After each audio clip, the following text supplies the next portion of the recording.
Welcome, everybody, to the Neutral Zone Infraction Northwest podcast. It's your old pal, Drew, here to talk about some sports this week. Got another big show planned for us. We're going to jump right into my week 13 week recap of the NFL. Man, knowing your weeks, knowing your number, it all blurs together. Adulthood is fun. All right, let's get into it. So this week in the NFL, the Giants win again. They're sort of quietly, albeit it was over the Browns, but it brings me to my larger point of the Giants are sort of quietly being a really good team in the NFC. And the reason why it's so quiet right now is because the Dallas Cowboys are 10-1 in that division. The Giants really have no shot of winning that division. However, anybody who's watched the NFL, in 2011, the Giants had a wild card spot and won the Super Bowl. The time before that, Eli Manning's other Super Bowl win, wild card berth. So the Giants can be pretty dangerous if they get into the tournament at the end. And they're proving that defensive line especially is proving to be really, really good this year. So keep your eye on the New York Giants. I mean, with that being said, staying in the NFC East, Dallas is rolling. I mean, they played a really good Redskins team in a game where Kirk Cousins threw for 449 yards and 3 touchdowns. Once again, I should have started him in fantasy, but I won anyway, so it doesn't really matter. But they just keep rolling along. They still haven't played a division leader yet, so I don't really know how to evaluate them other than to say the offensive line is really good, the run game is really good, Dak Prescott is good. Is Dak Prescott great? Is Dak Prescott down the stretch going to take the Vikings to a Super Bowl? No, I don't think so. But prove me wrong, Dak Prescott. I mean, what are you going to do? I mean, another thing that happened in this Thanksgiving week in the NFL. Lots of games on Thursday and Sunday and Monday. Lots of crazy stuff. I have no idea who's going to win the NFC North. We had the Vikings play the Lions in Detroit on Thanksgiving, of course, Lions. And the Lions won in the fourth quarter, as they have every single game they've been behind in the fourth quarter and can't come back to win. Every single game they've won, which is a pretty interesting stat and shows a lot of either clutch or luck. And, honestly, I'm not sure. I don't think that they're a great team, but they definitely have enough talent to win the NFC North. I could just as easily see the Vikings win the NFC North with that defense and special teams and Sam Bradford doing just enough to get them through. And I can also see Green Bay, who won on Monday night, win the NFC North as well. They've got a high-powered offense when it's working on all cylinders. They have the best quarterback in the NFL. And if their defense can keep them in games, I could see them sort of running the table here down the stretch and clinching that division. So I've got no idea what's going to happen. Honestly, I don't. I'm leaning towards the Lions, but, man, I don't know. I don't know, man. If you're an NFC North team fan, a lot of intrigue going down the stretch. Other things, I mean, now we're moving on to the least fun part of this week in the NFL, and that is the Seahawks losing to the Tampa Bay Buccaneers. Tough loss. It was a hard game to watch. I mean, it was definitely a trap game, like 100%. You've got a Tampa Bay Buccaneers team who is confident. They just come back from a big win against the Chiefs. They're playing at home. Seahawks have a lot of key injuries. They fly all the way to Tampa Bay, and they get trapped, and they lose that game. And the defense played well. So first 2 possessions for the Tampa Bay, they run down and get a touchdown each time. Other than that, they're not really moving the ball. They're not doing a lot. They keep us in the game. If the Seahawks 14 points is all the defense allows, we should be winning that game every time. But we score 5 points. We get a safety, defensive points, and we get 1 field goal. So all the offense could muster in a game where the defense had the key injuries is 3 points of offense. Boy, howdy, that sucks. And, there's a lot of reasons. Russell Wilson didn't play great. He ran a lot. He ran for 80 yards and ended up trying to take us back and win. Had a couple key fumbles. Our receivers didn't do a great job. Running game, less than 60 yards on the ground. And here's the thing that we all know is coming. The offensive line. And as Seahawks fans, over these past 3-ish years or so, ever since Max Unger left, and the offensive line hasn't been excellent. But specifically this year, it's been just not good. We had a couple good weeks against the Patriots, and I don't know what happened. Tampa Bay has got a good front seven defensive line that they really attacked us with, and boy, did they attack us. Oh my gosh. Russell Wilson didn't play well because he got sacked 6 times.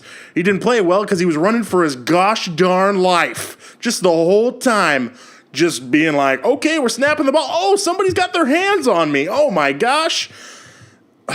Man. Lots of fingers to point at the offensive line. Garrett Gilliam got benched after 3 plays. He was on the field for 3 plays. Tom Cable's like, nope, get him out. He sucks. And then we replace him. And guess what? Replacement sucks too.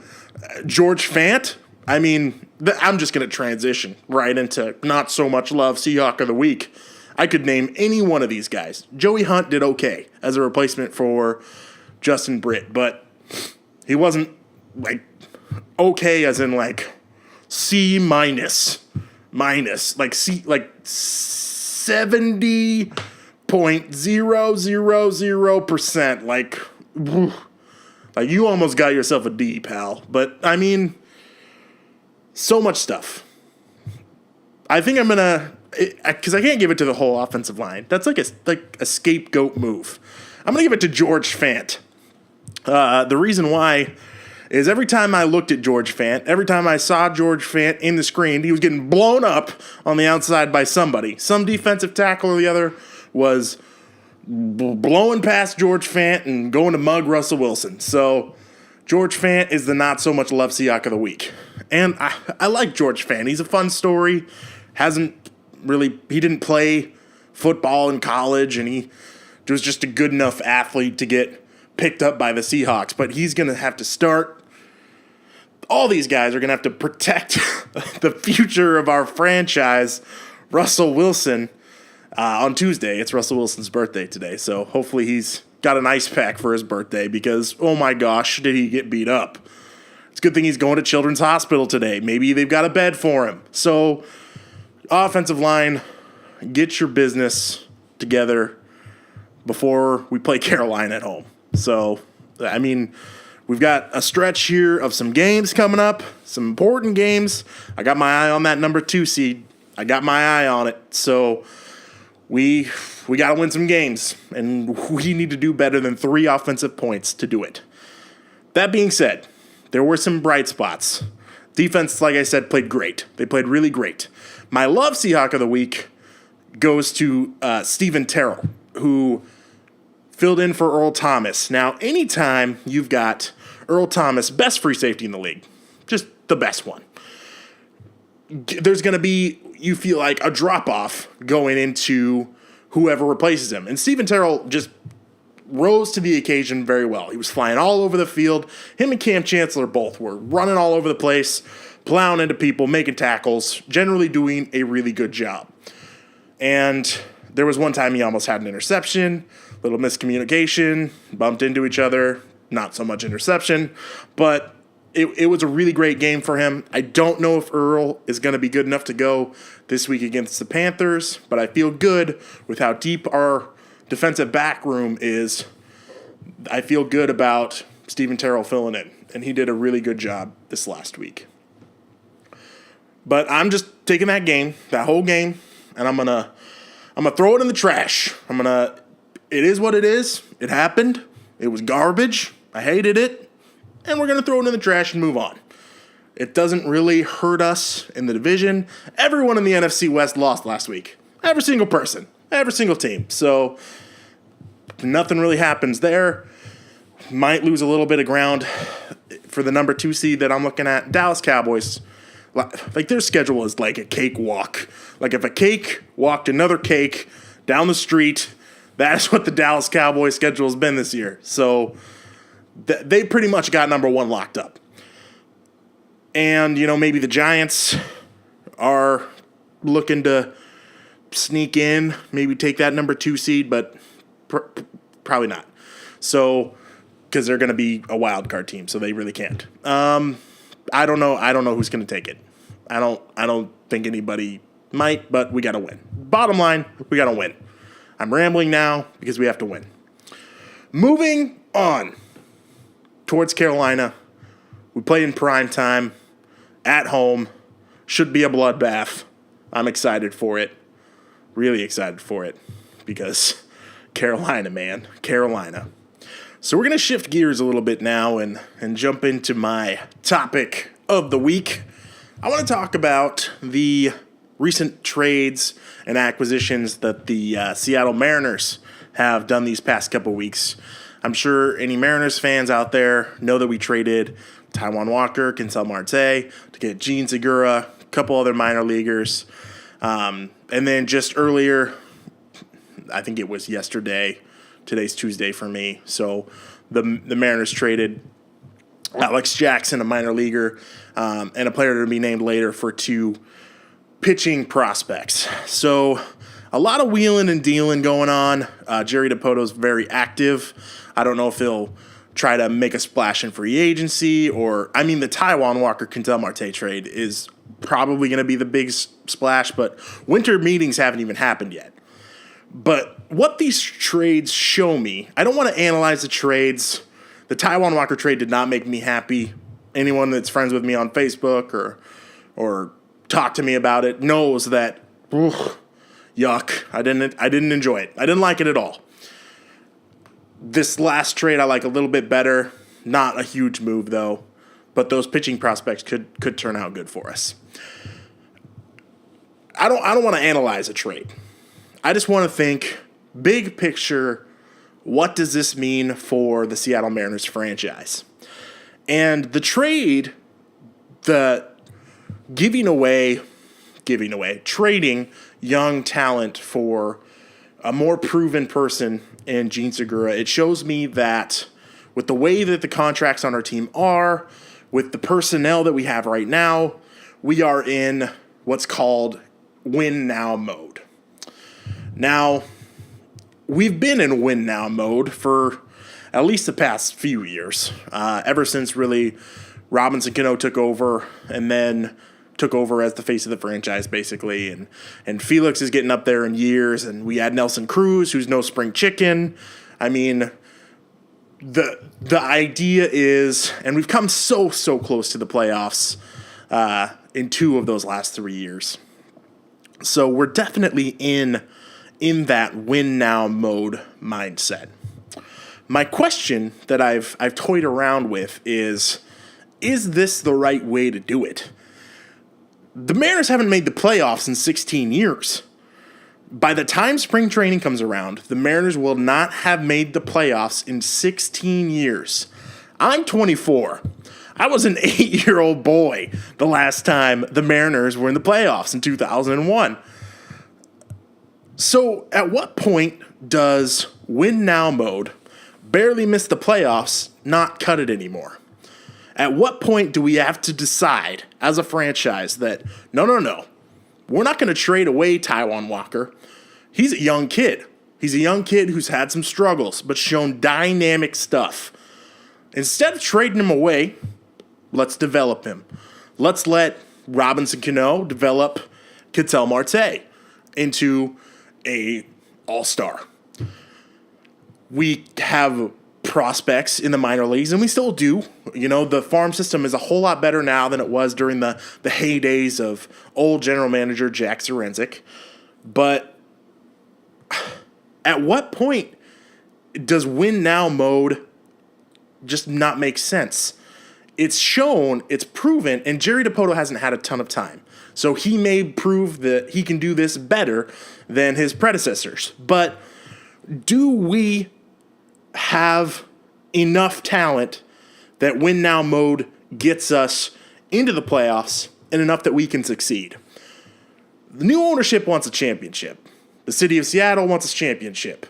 How far away is that? I don't know. 40 years, 60 years, maybe. 5 years, maybe.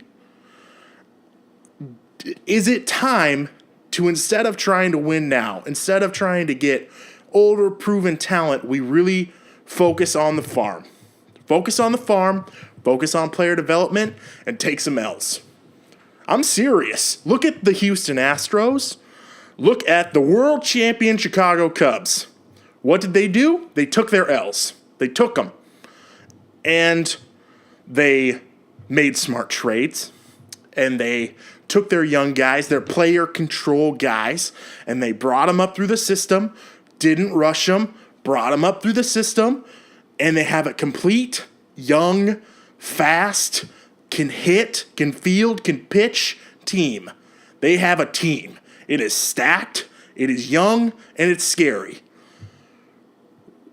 When you're in win now mode, you're taking the boat, and the boat's a good boat. It's a decent boat. It'll get the job done. It'll float, but it's got some holes in it. It's sinking a little bit, so you patch it. You don't build...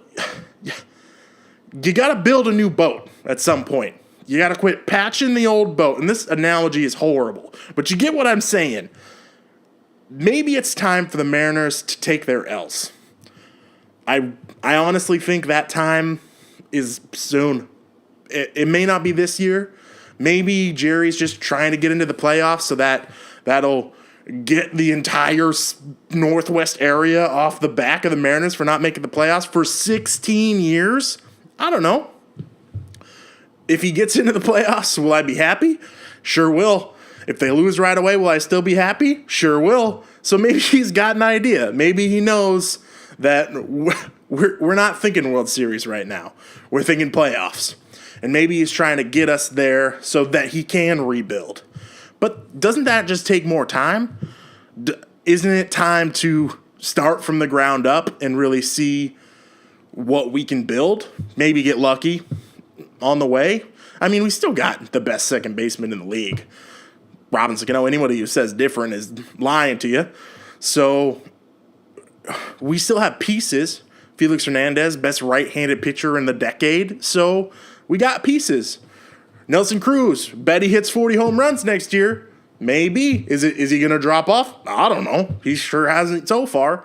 So we've got these pieces, but maybe not trade away our young guys, Jerry Dipoto. Maybe focus on the future of the franchise instead of the right now. Even though the right now is sweet and we want that playoff run, we want it so bad. But do I want it more than I want a perennial contending good team? A good team with a foundation, a team with a base that can win and win and win? No, I don't think I do. I think I'm ready to take some L's. We're used to it. We're used to it here in the Northwest when it comes to baseball. Hey, are the Mariners any good? Sure not. No, they're not. Thank you, sir. Have a great day. Okay, embrace the suffering. You too. Those are our conversations. I mean, hey, we're 10 games over 500. Sure, they'll mess it up. Sure will. And they do. So maybe we change the culture. Maybe we light the match, burn it to the ground, and build it again. That's what I would do. That's what I would advise. And the trade that he's made, it's not how I'd do it. But I'm not the GM of the Seattle Mariners. I'm just the fan who buys tickets and the fan who suffers. And you know what? I'm going to keep on doing it for as long as the Seattle Mariners are here to keep tormenting me. So we'll see what happens. It should be really interesting. I'm interested to hear what all you guys have to say about it. You can tweet me at NeutralZoneNW, email me neutralzoneinfractionnw@gmail.com. Comment. Tell me what do you think of these moves, and what do you think of going big or going home, or maybe it's time to rebuild. I'm interested to hear, because I'm not the only Mariners fan around. I'm sure there are a lot of people who think that trade was good and are excited with the direction that we're going. But I want to hear it. So hit me up with that stuff. That's been your topic of the week, people. I mean, I'm excited for baseball season, always, but we'll see what happens. So kind of a subtopic, not even a topic because I don't pretend to have the expertise or the know-how to make it into a full-fledged topic, but I want to talk very quickly about the Seattle Sounders and them winning the Western Conference and heading on to the MLS Cup. Now, before I get berated for whatever I would, I'm just going to preface by saying that I'm not a huge soccer fan. My soccer expertise comes from about 6-7 years of rec soccer. I played goalie. It was awesome. Every time USA laces them up for the World Cup, I'll chant USA from my couch. When the Seattle Sounders are good and they're in the MLS Cup Finals, I'll pay attention if there's no football on. So, yes, I'm absolutely 100% a soccer bandwagon fan. I will admit it. I know it's true. I don't know the ins and outs. I could probably name 3 Seattle Sounders. So, that's where I'm coming from. But I just wanted to say it's cool that they're in the championship. That's pretty awesome. Go Sounders, I guess. I don't know if they have a real chance to win. I don't know the other team that they're playing. But they look pretty good from what I can tell. They can score, and they haven't given up that many goals in these past 2 rounds, which is important to winning. There's this weird aggregate goal, like score so many goals at home as opposed to away. This last game we wanted to like tie them or not let them score 3 goals. I don't know how it all works. It's all very confusing. There's too much confusing in soccer. Like, you need to explain it to me. There's like 15 different soccer leagues. And I mean, it's the most popular sport in the world. So I get that there's a lot of stuff, but give me like one league with like the best people in it. And I know that's not the MLS. I'm sure it's the Premier League or La Liga or La Super Soccer League or whatever it's called over on the other side of the earth where all the Leo Messi, Cristiano Ronaldo people play. But any Seattle team I can get behind, Seattle Sounders, go win that MLS Cup. And this has been Soccer with Drew, brought to you by I Have No Idea What I'm Doing. Thank you very much. That's going to bring me right into the part of the show where I have a little bit idea what I'm doing, and that is picking football games before they happen. I had another good week last week. I went 12-3. That brings me to 95, 50-2 lifetime. Pretty good. Pretty good. I'm going to start with Thursday Night Football. This is a pretty intriguing matchup. We've got Cowboys at Vikings. Now, you know what I've said about the Cowboys having a cakewalk of a schedule, no division leaders, that kind of stuff. Still true. Vikings aren't leading the division. They got beat by the Lions. So, but the reason why it's intriguing is I'm really excited to see what Dak Prescott and that offensive unit does against one of the top defenses in the league. And that's exactly what the Vikings are. They're going to fly around, be fast on defense. Dak Prescott might get sacked, although they're not really known for their sacks, more known for their turnovers. It should be interesting to see if he turns the ball over because that's historically not something that he's done in his rookie season, which is part of the reason why the Cowboys are winning. They rush the ball, they dink and dunk around, they sometimes stretch the field to Des Bryant, and they run the ball. So it should be interesting to see if the run defense does enough to force them to pass so that maybe some turnovers can be created. The only way the Vikings win this game is with special teams and defense. And if their offense does maybe just enough to keep them in it.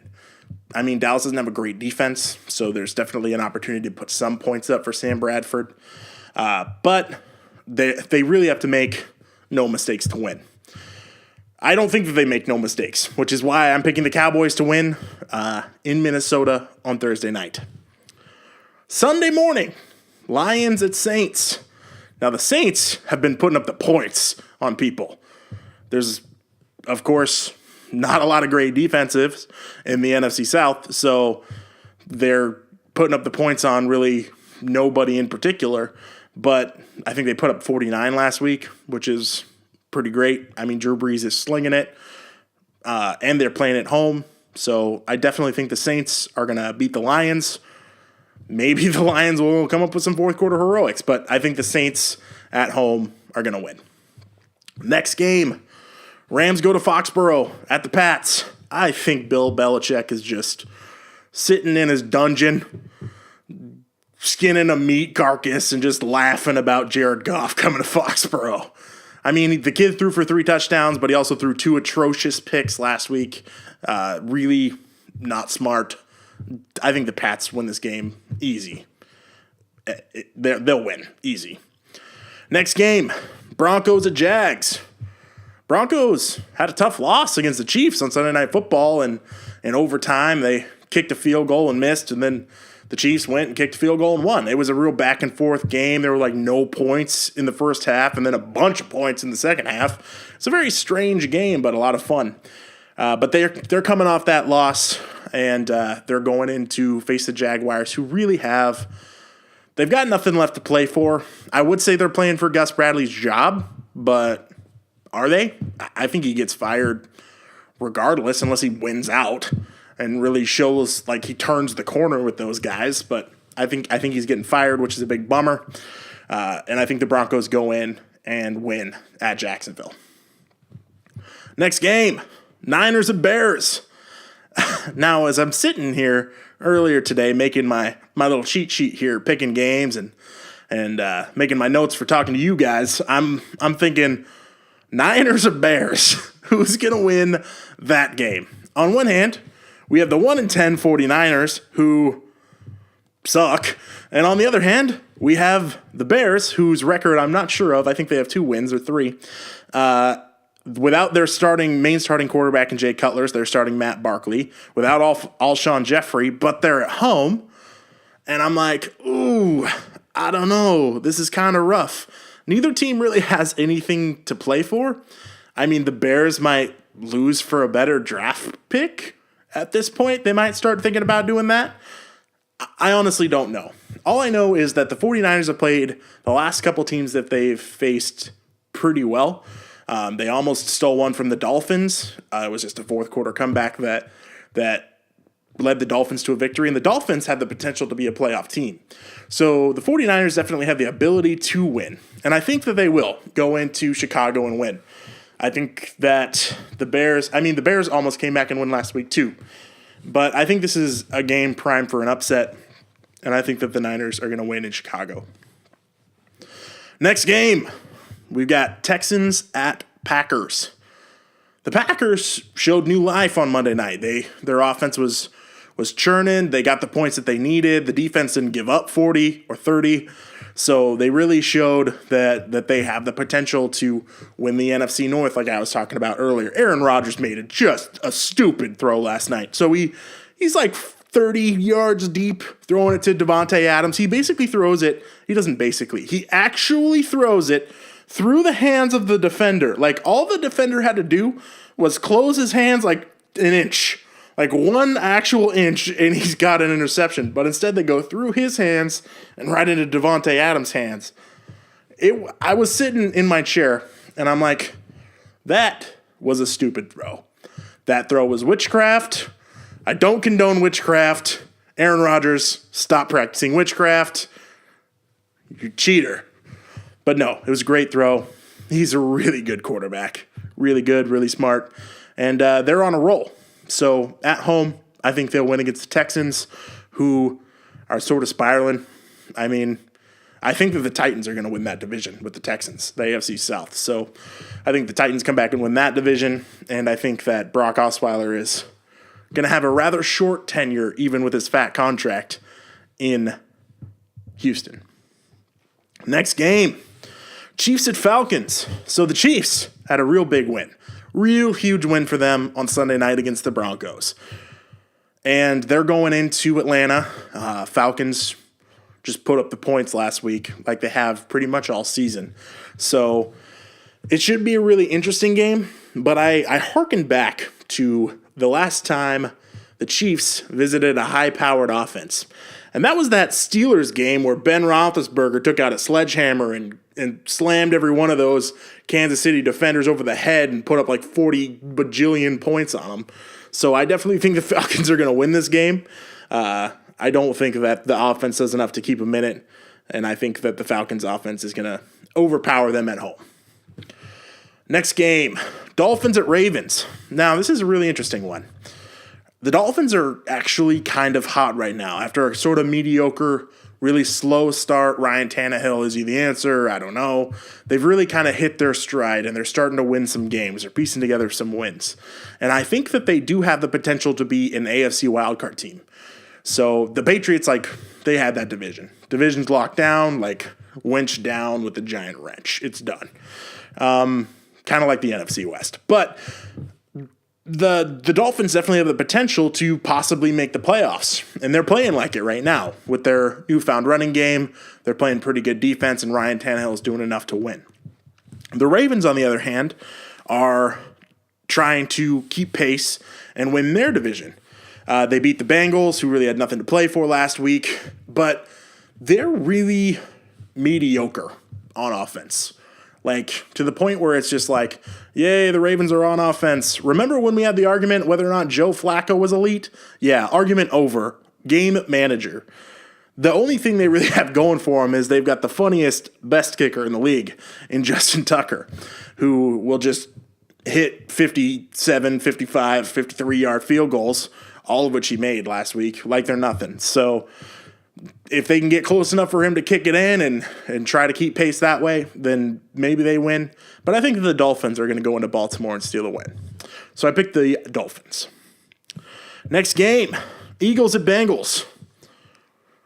Carson Wentz has had a really kind of up and down year. He started out really well. Everyone's like, Carson Wentz is the savior of Philadelphia. I think they commissioned him to bronze statue, but they had to halt because then they started to lose. I think they've lost 6 of their last 8 or something like that. So really, really kind of slowing down offensively and defensively and trying to get it back on track. But I think that they go in and win in Cincinnati. I'm picking a lot of road teams this week, because it's a really interesting week where a lot of the better teams are coming in to play the worst teams at home, which obviously makes me want to pick the better teams because I'm not an idiot. But it's interesting because the Eagles and the Bengals, this one could go either way for sure. They're really similar teams in a lot of regards. The offense is not dynamic, but they're good. The defense, not dynamic, but they're good. They're really kind of well-rounded-ish, good-ish teams. The problem is that the Bengals have a lot of injuries, and they're really not in a position to really make the playoffs. The Eagles have to start winning right now if they're going to make the playoffs, and keep winning until the regular season's over. But I think that they go in and get the job done in Cincinnati. Next game, Bills at Raiders. Now, the Raiders had a little bit of a scare, kind of a shootout game with the Panthers this last week. It was fun to watch. Derek Carr broke his finger, sprained his pinky and thumb and ring finger and all kinds of stuff on his hand, and he left for a little while and then came back and they won. It was a fun game. I don't know what the long-term prognosis of his health is. I think that they win and lose by Derek Carr in that system. I mean, I don't think that he's the guy who's slinging it around to all these receivers who are good but not great. So definitely he needs to be top-notch for sure. But at home, I think that they win against a Bills team. They've got to be worried about that Bills ground game, though, because they can really rush all over the place. But the Bills play good defense. Khalil Mack is incredible. So I think that not the Bills, but the Raiders. Khalil Mack and the Raiders. I think the Raiders will end up winning at home. They're the better team. Next game, we've got Tampa Bay Bucs at Chargers. This is a fun one, too. So the Chargers proved me wrong last week. Proved me wrong. So many rhymes. They proved me wrong last week, and they ended up winning their game. And so did the Bucs. So a couple annoying teams making me wrong, playing each other. Here's what I think. I think Phillip Rivers and the Chargers are a decent team. I think that they play in one of, if not the strongest division in the NFL right now, in the AFC West. I think that they put up enough points to win. The other thing I think, and I didn't get a chance to say this earlier when I was recapping the Seahawks-Tampa Bay game, but the Tampa Bay Buccaneers, while they were on a hot streak, and while they looked pretty good against the Seahawks last week, they're not that good. They're not that good. So there's the upper echelon of the NFL, Seahawks, Patriots, you put the Cowboys up there right now. Those are the teams at the upper echelon. There's a tier below that, Raiders. I mean, you got a lot of your wild card division leader teams that I didn't mention earlier right there. And the tier below that is the Tampa Bay Buccaneers. They're not that good. They're just not that good. So I think they go in and lose. But I just wanted to really break that down for you guys because the Tampa Bay Buccaneers really pissed me off. And they're not that good. Maybe someday, Mike Evans might be the best one of the best man coverage wide receivers in the NFL. Because he commits offensive pass interference and doesn't get caught. But they did enough to win last week. But Chargers win that game. Next game, Giants and Steelers. It's a fun one. The Giants, like I said, are quietly pretty good, and the Steelers overcome the short Ben Roethlisberger injury that seems to always happen. There's always a short or longer or short and then off and then on again Ben Roethlisberger injury throughout the course of the year. Ben Roethlisberger is either the toughest quarterback in the NFL or he's the weakest, lamest. And I can't decide most days because he's injured a lot, but he also takes a lot of punishment. So he might be a tough dude. He might just be a whiner. I don't know. Either way, I think the Steelers win this game. They're at home, high-powered offense. If they can keep Ben Roethlisberger on his feet, which Ben Roethlisberger does most of the time by himself, I think they'll be in good shape. And the Steelers win this game. Next game, Redskins at Cardinals. Should be a fun one. The Cardinals are... I'd hate to be an Arizona fan right now. Can you imagine? Yay, we won the division. Oh, Carson Palmer blew up in the playoffs. Oh, we suck now. Yeah, that would suck. But I don't have to worry about that as a Seahawks fan. I kind of enjoy when the Cardinals suck. I mean, I'm a little biased that way. But at home, the Cardinals playing kind of bad right now.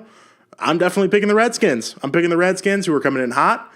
They lost last week against Dallas. I think that motivates them some. They're still trying to keep pace. Kirk Cousins playing lights out right now. I think they come in and get a win against the Cardinals, which would be pretty exciting to watch. I'm interested in that. I hope that game's on my TV. All right, Sunday Night Football. Panthers at Hawks. Whew, this will be a fun one. Now, earlier I mentioned that it might be a bloodbath. And what I mean by that is I want you to go ahead and take a look. Go ahead and use your interwebs. Get on the internet on your computer and look at the last few primetime games that the Seahawks have played at home. Now, Monday Night Football against the Bills, that was a close game. But I'm talking historically, like Sunday Night Football in CenturyLink Field, Seahawks playing on Sunday night. Whew, we have no mercy against our opponents. So I expect more of the same. I think that the Panthers are sort of a shell of what they were last year, especially in the running game. So I think that we're going to end up putting a lot of points on people. It should be interesting to see what their pass rush, Starla Tulele and the guys they've got on the outside, what they can do to us with the way our offensive line is playing. But I think that we're going to end up winning that game pretty handily. I don't expect it to be a stressful one. If it is, then that's as long as we win. And I think that definitely we're going to win. Our guys are motivated against the Panthers. That's all I got to say. Hawks win that game.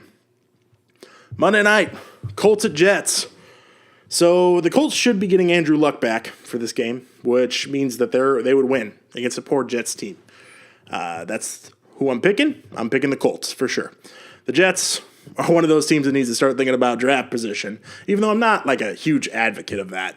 We should lose on purpose so we get a higher draft pick. And I don't think the players really think that way, but there's a little bit that seeps in when you just know you're not going to win. And it gets into the players and it shows on the scoreboard at the end of the game. I definitely think the Colts will go in and win this one. Lots of away teams, but those are my picks. Those are my picks for this week. I think they're pretty good. All right. That's my podcast, too. Those are my picks. This is my podcast. Remember, you can tweet me at Neutral Zone Northwest or Neutral Zone NW. Don't type out Northwest. That's too long of a Twitter handle. Come on. It's like I'm a Twitter novice over here, which I kind of am.